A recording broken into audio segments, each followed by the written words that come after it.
क़याम पाकिस्तान के फ़ौरन बाद रोज़ अव्वल ही से जमहूरियत का मुस्तकबिल ज़ेर बहस आना शुरू हो गया। जो मुहिब वतन लोग थे, जो बहुत कुर्बानियाँ दे के लुट पुट के अपनी जायदादें छोड़ के पाकिस्तान आए थे, वो पाकिस्तान के बारे में फ़िक्रमंद होने लगे और यही ख्याल उनको हर वक्त दामनगीर रहता था। और क़याम पाकिस्तान के बाद जिस तरीके से हुकूमतें बनने और टूटने लगीं, उससे और तशवीश बढ़ती चली गई। पहले 10 साल ही में कमोबेश 1 दर्जन के लगभग गवर्नर जनरल, वज़ीर आज़म, सदर, इस सतह के जो हुक्मरान हमारे पाकिस्तान के थे, उनका हलफ उठाना और फिर बरतरफ हो जाना 1 दर्जन के लगभग जो है वो पहले 10 सालों में ये बहुत ही तशवीशनाक मरहलों से पाकिस्तान के लोग गुजरे। इससे ये हुआ कि डायरेक्शन तय नहीं हो सकी, सिमत तय नहीं हो सकी और फिर एक ऐसी भेड़ चाल चली कि जिसकी लाठी उसकी भैंस। और फिर हमारे जो सियासी लोग थे, उनकी इन कमज़ोरियों की वजह से, उनकी रसाकशी की वजह से, अयूब खान जैसे जो ताले आज़मा हैं, उन्होंने भी हुकूमत पे फिर कब्ज़ा कर लिया। अयूब खान से पहले जिस तरीके से हमारे जमहूरी लोगों ने मेजर जनरल सिकंदर मिर्ज़ा को इंडक्ट किया था पॉलिटिक्स में, वहाँ से गलती हुई और फिर ये सिलसिला आगे बढ़ता चला गया उसकी। फिर आज तक पाकिस्तान का हर बच्चा, हर शख्स इन हालात को भुगत रहा है। सियासी जमातें बन नहीं पाई और जो बनी उनमें जमहूरी कल्चर नहीं आया, उनमें मलकियत का कॉन्सेप्ट आ गया। जो पार्टी कायद बना, वो पार्टी, सियासी जमात, वो जमहूरी जमात ना रही, वो एक शख्स की ज़ाती मलकियत बन गई, एक शख्स के ख़ानदान की मलकियत बन गई और ये सिलसिला बढ़ता चला गया और मजबूत होता चला गया और आज तक भी कायम है। इसकी वजह से जमहूरी इदारे ना बन सके, जमहूरी इदारे ना बन सकने की वजह से पाकिस्तान में जो पॉलिटिकल कल्चर है वो ख़त्म होता चला गया और ख़त्म होने की वजह से ज़ाहिर है फिर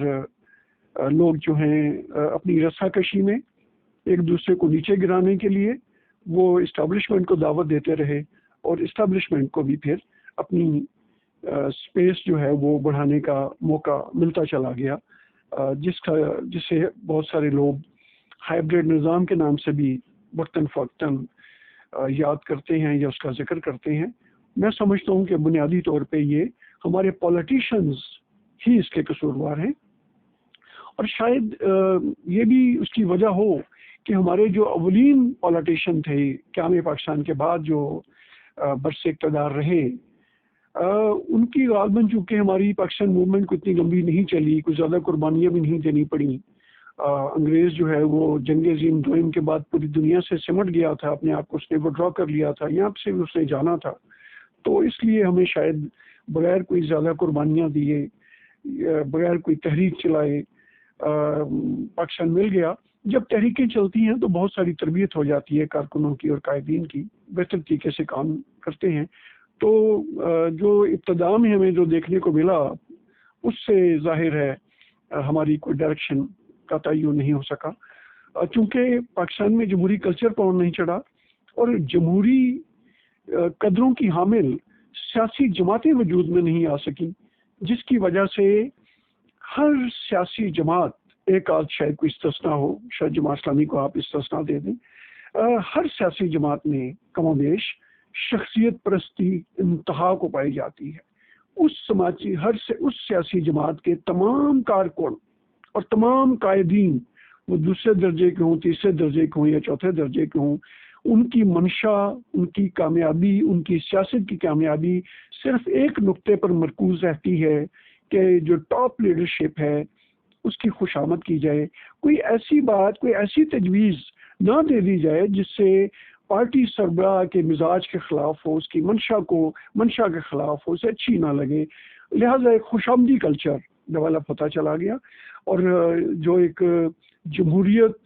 की का हुस्न है, इख्तिलाफ राय, आज़ादी इज़हार राय, वो ख़त्म होता चला गया, जिसके नतीजे में एक मनमानी किस्म की हमारे यहाँ एक आमराना क़यादत हर पॉलिटिकल पार्टी पे मुसल्लत होती चली गई। पार्टी का कायद वो जो मर्जी कह दे, वो हरफ आखिर है, उसके फैसले जो हैं वो उस पे कोई राय ज़नी नहीं हो सकती। लिहाजा जब एक शख्स मुतलिकुल अनान बन गया, तकरीबन सारी जमातों में एक आध के अलावा, जब वो बन गया तो फिर उसका उसका कहा हुआ लफ्ज़, उसका इरशाद ग्रामी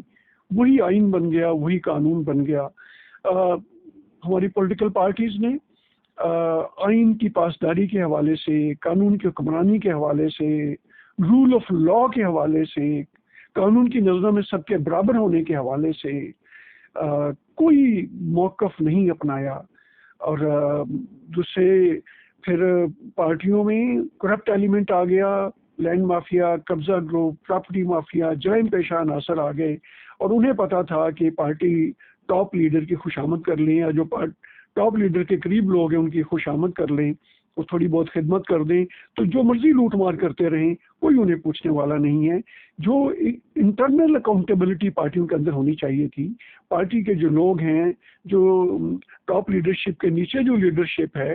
या जो उनके ऑफिस बेरर हैं, जिनको पब्लिक ऑफिस भी मिल जाते हैं, गवर्नमेंट के अहदे उन्हें दे दिए जाते हैं, उनका भी कोई एहतसाब या अकाउंटेबिलिटी का कोई निज़ाम नहीं रहा, और ना ही इसकी कोई अहमियत रही। मेरिट और अहलियत कतई तौर पे ख़त्म होकर रह गया, जिसकी वजह से पार्टियां चूँकि प्रॉपर जनरली बनती नहीं हैं, कोई मेंबरशिप नहीं होती, कोई प्राइमरी यूनिट से लेके तहसील, ज़िला, डिवीज़न, सूबा और मरकज़ की सतह पे उन पार्टी मेंबरशिप या पार्टी रुकनीत के हवाले से कोई प्रॉपर इलेक्शंस नहीं होते। जो पार्टी का टॉप लीडर चाहे, जिसको चाहे, उसको बेशक एक भी कारकुन पसंद ना करता हो, वो ज़िले का सदर बन सकता है, वो डिवीज़न का सदर बन सकता है, वो सूबे का बन सकता है, वो मरकज़ी अहदेदार भी बन सकता है। उसकी कोई वर्थ है या नहीं है, ये सोचे समझे बगैर सिर्फ मयार एक है कि वो टॉप लीडरशिप से कितना वो है, मुखलिस है, कितनी खुशामद करता है, कितनी ताबेदारी करता है। मिडिल क्लास को शामिल नहीं किया गया, नौजवान शामिल नहीं किया गए, लिहाजा आज का नौजवान बददिल हो गया, बदगुमान हो गया इन जमहूरी जमातों के जो चलन है, जो इनकी जो अंदाज है काम करने को, उससे बदगुमान हो गया, मुल्की मामला से भी बदगुमान हो गया। और पिछले सालों में, चंद सालों में बहुत बड़ी तादाद में, लाखों की तादाद में जो नौजवान हैं वो मुल्क छोड़कर बाहर चले गए, और बहुत बड़ी तादाद में जो यहाँ रह रही हैं वो भी जाना चाहते हैं। ये हालात हो गए, लोगों का एतमाद और एतकाद इन सियासी जमातों से उठ गया, क्योंकि इनका कोई वाज़ेह मंशूर नहीं है, इनकी कोई नज़रियात नहीं है, कोई नज़रियाती वाबस्तगी नहीं है। इनका एक ही मंशूर है, इनका एक ही नज़रिया है, वो है इक़्तिदार। उसके लिए कोई बेसुली करनी पड़े ये करने को तैयार हैं। कोई कारकुनों की तरबियत नहीं है, ना नज़रियाती हवाले से, सियासी हवाले से, किसी हवाले से। और फिर जो कारकुन भी, जो लोग आते हैं थोड़े बहुत, वो भी हुकूमत या में आने या लालच की गर्ज से इनसे वाबस्ता हो जाते हैं। और फिर जब ये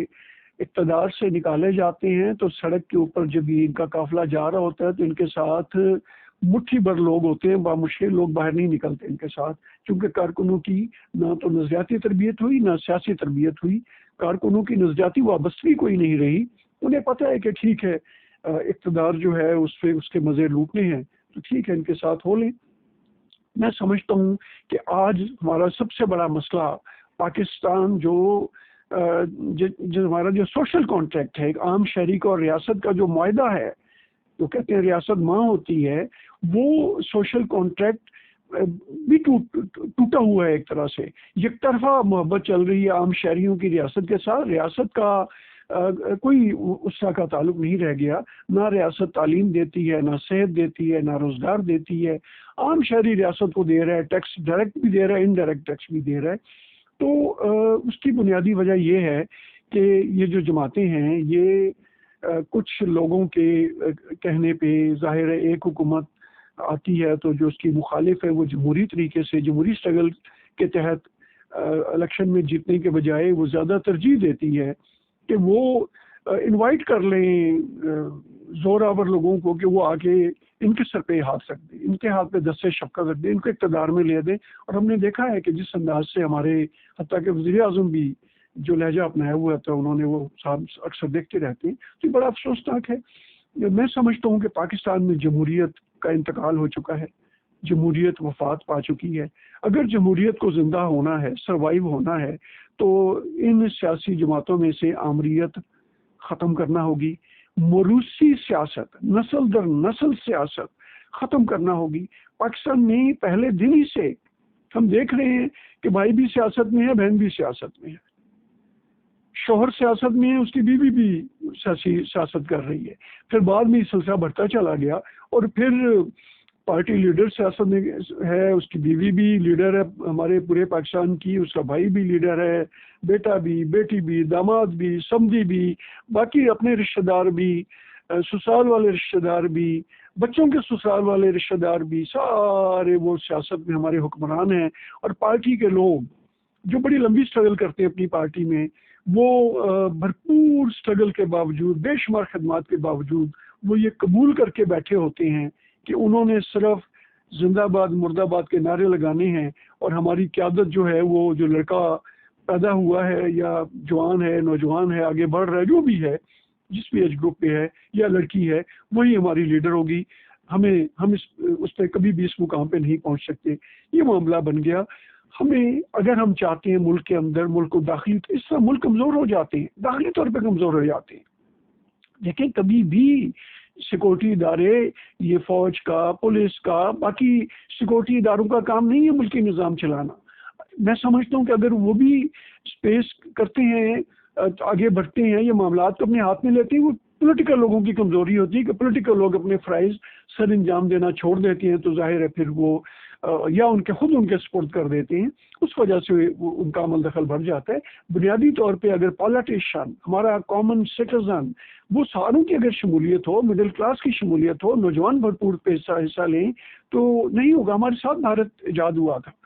टोटल पॉलिटिक्स चलती है वहाँ पे, कोई किसी किस्म की मुदाखलत किसी तरफ से ना होती है, ना सोचा जाता है, ना कोई तसव्वुर कर सकता है कि पॉलिटिकल वर्कर या पॉलिटिकल लीडर या सियासी जमातों के अलावा कोई इक़्तिदार में अमल दखल करेगा, कोई नहीं करता। ये मैं समझता हूँ कि हमारे पॉलिटिशियंस की कमज़ोरी की वजह से होता है।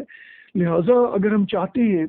कि पाकिस्तान मजबूत हो, दाखिली तौर पर मजबूत हो, और कौमों की जो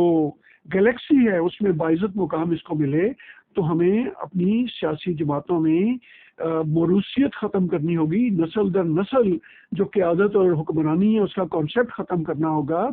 हमें आम कारकुन इसकी तंजीम साजी करनी होगी और एक जेन्युइन इलेक्शन हमें लाने होंगे, प्राइमरी यूनिट से लेकर यूनियन कौंसल, तहसील सतह पे, ज़िले की सतह पे, डिवीज़न की सतह पे, सूबे की सतह पे, हत्ता के मरकज़ की सतह पे भी हमें जेन्युइन इलेक्शन लाने होंगे। अभी तो ये सिलसिला चल रहा है, मुस्लिम लीग हो, पीपल्स पार्टी हो, जमीयत उलमा इस्लाम हो, अवामी नेशनल पार्टी हो, सारों में होता है कि सबको पता है कि पार्टी का टॉप लीडर एक ख़ानदान से होगा, उस ख़ानदान के अलावा नहीं आ सकता। हम अगर चाह रहे हैं कि मुल्क के अंदर मजबूती आए, मुल्क मजबूत बने, मुल्क ताकतवर बने,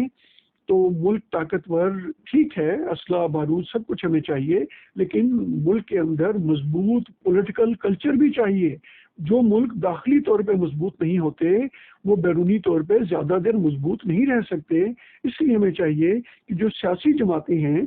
इनको हम प्रॉपर तरीके से डेमोक्रेटिक अंदाज में ग्रास रूट लेवल से, प्राइमरी यूनिट से मुल्की सतह तक इनको ऑर्गेनाइज करें। ये अलहदा सवाल है कि कौन ऑर्गेनाइज करेगा, क्योंकि कोई भी सियासी जमात जिस पे एक ख़ानदान काबज़ है, मुसल्लत है, और पूरा ख़ानदान पॉलिटिक्स कर रहा है, और वो इक़्तिदार के सारे पावर कॉरिडोर में भी वही है, ज़ाहिर है वो तो नहीं चाहेंगे। ये पूरी कौम को अब सोचना है कि वो इतना प्रेशर बिल्ड करें और इस तरीके से राय आमा हमवार हो, और ये उन पर इतना दबाव डाला जाए कि वो इन सियासी जमातों को खालिस्तन जमहूरी जो कल्चर है उसके मुताबिक इनको तरतीब दें, ऑर्गेनाइज करें, मुनज़्ज़म करें। जैसे दुनिया में है, हमारे पास बरतानिया का मॉडल है, यूनाइटेड किंगडम का, कि वहाँ पे एक प्योर डेमोक्रेटिक अंदाज में सारी पार्टीज काम करती हैं, उनके थिंक टैंक बने हुए हैं। जब वो अपोजिशन में जाती है तो उनकी शैडो कैबिनेट बनती है, और उनकी हर महकमे का उनका शैडो वजीर होता है जो प्रॉपर पॉलिसी मेकिंग में हिस्सा डालता है। हमारे ना हुकूमत वाले वजीरों को और पार्लियामेंट के मेम्बरान को कुछ पता होता है, ना अपोजिशन वालों को कुछ पता होता है। तो इस लिहाज से मैं समझता हूँ कि सियासी जमातें मजबूत होंगी, सियासी जमातों में आम लोग पार्टिसिपेट करेंगे, ख़ानदानों का तसल्लुत ख़त्म होगा, तो पाकिस्तान के अंदर सही हकीकी जमहूरियत आएगी और पाकिस्तान दाखिली तौर पे एक मजबूत कौम के तौर पे, मजबूत मुल्क के तौर पे उभरेगा।